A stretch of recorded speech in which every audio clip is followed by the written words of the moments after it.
மக்கள் வணக்கம்.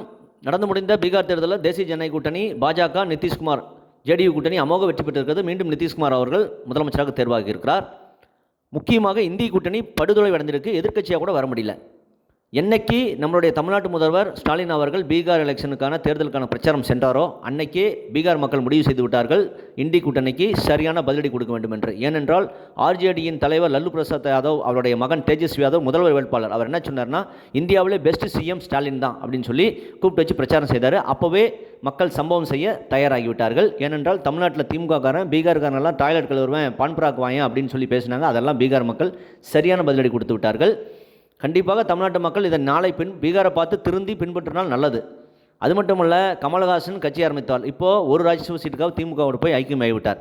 இப்பொழுது திமுகவுக்கு மாற்று தாவேக்கா, திமுக டிஎம்கேவுக்கும் டிவிகேவுக்கும் தான் போட்டின்னு சொல்லி விஜய் சொல்கிறாரு. ஆனால் விஜய் என்ன செய்யிருக்கிறாரு, எஸ்ஐஆருக்கு எதிர்ப்பாக என்று போராட்டம் நடத்துகிறாரு. அப்போது திமுகவின் அஜெண்டாவை விஜய் ஃபாலோ பண்ணுறாரா என்ன தான் மக்களுக்கு சந்தேகம் வரும்.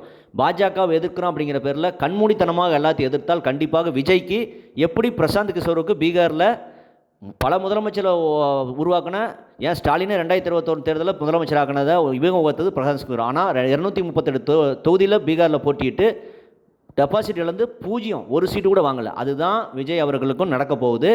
ஏனென்றால் பாஜக எதிர்க்கணும் அப்படின்னு கண்டதுக்கு எல்லாத்தையும் எதிர்த்தா விஜய்க்கு அதுதான் நடக்கும். திமுகவோட பி டீமாக தான் விஜய் செயல்படார் என்று மக்கள் புரிந்து கொள்வார்கள். கண்டிப்பாக 2026 தேர்தலில் அதுக்கு தக்க பதிலடியை கொடுப்பார்கள்.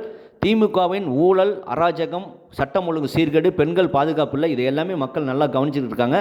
கண்டிப்பாக 2026 தேர்தலில் தேசிய ஜனநாயக கூட்டணி, அதாவது பாஜக அதிமுக கூட்டணிக்கு மக்கள் ஆதரவு அளிப்பார்கள். இல்லை என்றால் அந்த ஆண்டவனே வந்தால் கூட தமிழ்நாட்டை காப்பாற்ற முடியாது. ஏனென்றால் இது தமிழ்நாட்டு மக்களுக்கு நன்றாகவே தெரியும்.